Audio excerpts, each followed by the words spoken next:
उम्मीदवार बीजेपी के हैं लेकिन प्रचार कांग्रेस का कर रहे हैं। जी हां, मांधाता से बीजेपी के संभावित प्रत्याशी नारायण पटेल एक सभा में लोगों से कांग्रेस को वोट करने की अपील कर बैठे, लेकिन मंच पर बैठे दूसरे लोगों ने जैसे ही उन्हें गलती का एहसास करवाया तो उन्होंने अपनी गलती सुधारी।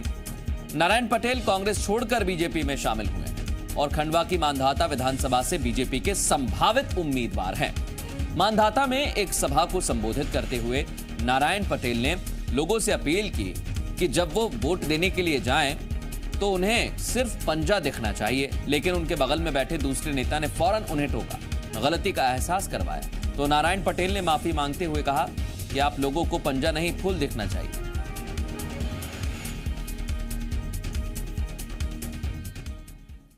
देखो, जैसे ही आप मतदान करने जाएं स्कूल में या कोई भवन में, तो उसमें सीधा पंजा दिखना चाहिए। देखो, जैसे ही आप मतदान करने जाएं स्कूल में या कोई भवन में, तो उसमें सीधा पंजा दिखना चाहिए। सुना आपने, पूर्व विधायक और बीजेपी के संभावित प्रत्याशी नारायण पटेल कैसे पंजे का प्रचार कर रहे हैं। चलिए अब आपको उनका पूरा बयान सुनवाते हैं। जैसे ही मंच पर बैठे उनके साथी ने उनको गलती का एहसास करवाया, फिर कैसे उन्होंने पूरी बात को संभाला। देखो, जैसे ही आप मतदान करने जाएं स्कूल में या कोई भवन में, तो उसमें सीधा पंजा दिखना चाहिए। कांग्रेस के साथी भी आएंगे, पंजा नहीं फूल दिखना चाहिए। माफी चाहता हूँ, अरे माफी चाहता हूँ, फूल दिखना चाहिए, पंजा नहीं दिखना चाहिए, फूल दिखना चाहिए।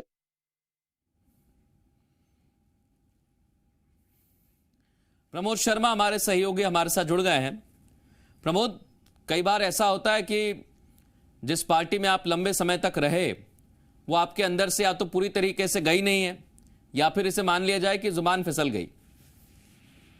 जी देखिए, पहले आपने जो पहली बात की वो बिल्कुल सही है। ये नारायण पटेल पिछले करीब 25 साल से कांग्रेस की राजनीति कर रहे हैं। एक बार निर्दलीय चुनाव लड़े कांग्रेस के अगेंस्ट, फिर कांग्रेस का टिकट मिला तो फिर चुनाव लड़े और जीते, विधायक बने। और इन 25 सालों में जो है, क्योंकि कांग्रेस का काम किया, कांग्रेस के कार्यकर्ता रहे, तो अंदर वो चीज आ ही जाती है। इसलिए जो है वो मंच पे उनकी जुबान फिसली है। तो यूँ कहे कि जुबान फिसली नहीं है, वो जुबान के अंदर ही थी जो सामने आ गई है। बाद में फिर जो पड़ोस में मंच पे जो लोग बैठे हुए थे उन्होंने उनको याद दिलाया, फिर उन्होंने माफी मांगी और कहा कि नहीं नहीं गलती हो गई, कांग्रेस ने कमल के फूल पर बटन दबाना है। तो ये एक सभा की बात थी। अब चूंकि सोशल मीडिया का जमाना है तो ये सारी चीज वायरल हो गई है। अब वो सफाई देना उनको जो है लंबे समय तक एक मुद्दा जो है वो कांग्रेस को मिल गया है और भाजपा के इस कैंडिडेट को अपनी जगह जगह सफाई देना पड़ेगी।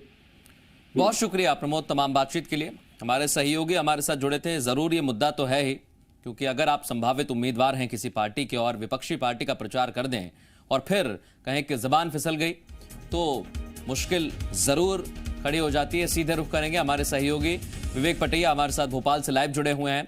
विवेक, ऐसा एक बार नहीं बहुत सी जगह हमने देखा है कि नेता दूसरी पार्टी से यानी दल बदल कर आते हैं, लेकिन फिर भी कई मर्तबा वो उसी पुराने दल की बात कह देते हैं, और ऐसा ही हुआ नारायण पटेल के साथ।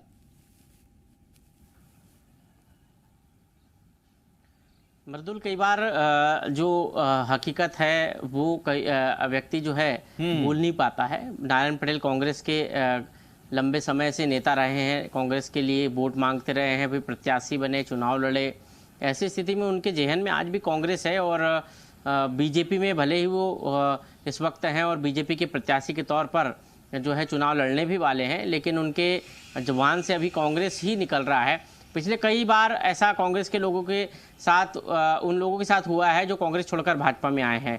पिछले दिनों सागर के सुर्खी में भी एक ऐसे ही मामला सामने आया था जब परिवहन मंत्री गोविंद सिंह ने एक टिप्पणी कर दी थी कांग्रेस, ऐसा उनको लग रहा था कि वो अभी भी कांग्रेस में। ऐसे ही नारायण सिंह को लग रहा था कि अभी भी वो कांग्रेस में ही है।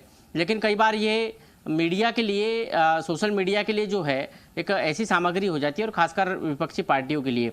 अब इनका ये जो वीडियो है, ये भले ही वो माफ़ी मांग रहे हैं, कह रहे हैं, लेकिन ये वीडियो कांग्रेस के लिए एक हथियार हो गया। कांग्रेस इसको जमकर भुनाएगी, जनता को बताएगी, और सोशल मीडिया पे लोग इसको उपयोग भी उसी रूप में करेंगे। और चुनाव है, महज कुछ ही दिन बचे हैं चुनाव में, ऐसी स्थिति में इसका जमकर उपयोग होगा। तो कह सकते हैं कि ये भले ही जो है एक आपकी भूल हो, लेकिन इसका उपयोग सोशल मीडिया पर अब बहुत तेजी से कर सकती है कांग्रेस, क्योंकि व्हाट्सएप ग्रुप है, सोशल मीडिया में फेसबुक है, थोड़ी सी समझ से परे है साधन है। क्योंकि अगर आप किसी भी काम करने की क्षमता को देखें, तो जब आप जैसे ही कोई काम बदलते हैं, यहां पर पार्टी बदली गई है, तो इतना मुश्किल कैसे हो रहा है जब आपको पता है कि आपने दूसरी पार्टी का दामन थाम लिया है, फिर भी आप वही पार्टी का चुनाव प्रचार कर देते हैं जिसमें आप पहले रहे हैं। ये वाकई मुश्किल है, या फिर बहुत लंबे समय तक कांग्रेस में रहे इसलिए वो अंदर से निकल नहीं पा रही है? देखिए, सबसे बड़ी बात तो यही है कि लंबे समय तक कांग्रेस पार्टी में रहना, और कांग्रेस में ही रचना बसना, और उसके बाद कोई दूसरी पार्टी ज्वाइन कर लेना, और उसमें भी महज कुछ ही दिन होना, तो ये चीज़ें स्वाभाविक सी जो है सामने आ जाती है, और ये मुसीबत भी बन जाती है। अब ये बीजेपी के लिए भी मुसीबत है, और नारायण के लिए भी मुसीबत है, क्योंकि ये पूरा जो मामला है एक ऐसी सामग्री बनकर उभरेगा सोशल मीडिया के लिए कि इसका लोग जो है चटकारे लेकर इसको देखेंगे भी, मजा भी लेंगे, और ये भी कहेंगे कि हमारे क्षेत्र में जो विधायक हम चुनने जा रहे हैं, जिसको हम वोट देंगे, वो इस तरह का है कि जब वो बीजेपी में आ गया है उसके बाद भी कांग्रेस को वोट देने की बात कर रहा है। तो ये एक तरह से कह सकते हैं कि एक ऐसी सामग्री है कांग्रेस के लिए जो कांग्रेस को भुना सकती है। लेकिन बड़ा सवाल यही है कि कई बार व्यक्ति भले ही चोली कह सकते हैं कि कई बार व्यक्ति अपनी पार्टी विशेष में जिस विचारधारा के साथ रहता है, और दूसरी पार्टी में जब जाता है वो, तो वो उसकी जो अंदर की बातें हैं वो कई बार इतनी जल्दी ठीक नहीं हो पाती। वो उसी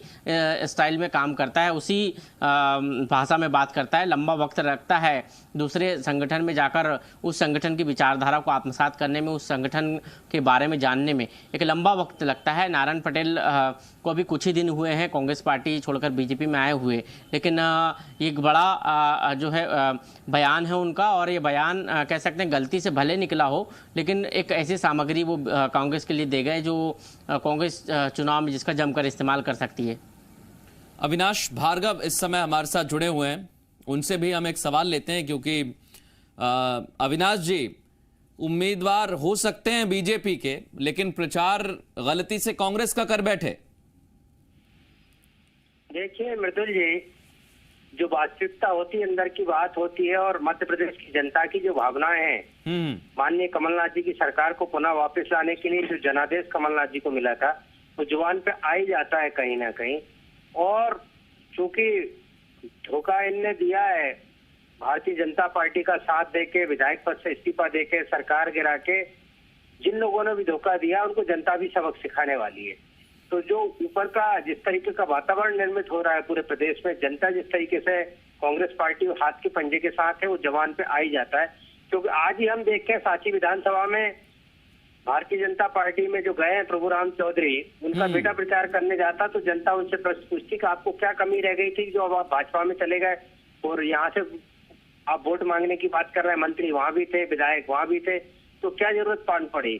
तो जिस तरीके का वातावरण प्रश्न जनता कर रही है, और जिस तरीके का उत्तर भारतीय जनता पार्टी के जो कथित धोखेबाज लोग जो गए हैं, गद्दार लोग गए हैं, वो जवाब नहीं दे पा रहे हैं, तो जनता के मन में कहीं ना कहीं प्रश्नों का सही जवाब नहीं मिल पा रहा है। तो वो बेचैन भी है, परेशान भी, ये भावनाएं इनके पास आ जाती हैं, और एन केन प्रकरण ये बात सामने आती है। कभी गोविंद राजपूत जी कहते हैं कि नहीं, मंदिर पे भारतीय जनता पार्टी ने धोखा दिया, नारायण पटेल कहते हैं हाथ के पंजे को ही वोट देना है, तुलसी सिलावट जी भी यही कहते हैं कि नरेंद्र मोदी और शिवराज ने धोखा दिया है। ये तीनों के बातें हम देख लें, एक के बाद एक पूरे जो बयान आ रहे हैं, वो कहीं ना कहीं जन भावनाओं के अनुरूप है। जनता यही चाहती है कमलनाथ जी की कांग्रेस की सरकार। बिल्कुल, ये तस्वीर अवनीश जी हमें देखने को मिल रही है कि अंदर का जो कांग्रेसी है वो भले ही बीजेपी में शामिल हो गए, लेकिन कई मर्तबा, चाहे थोड़ी ही देर के लिए आए, कुछ सेकंड्स या कुछ मिनट के लिए आए, लेकिन आ जरूर रहा है। बहुत शुक्रिया हमसे बात करने के लिए। विवेक, आप मेरे साथ बने रहिए।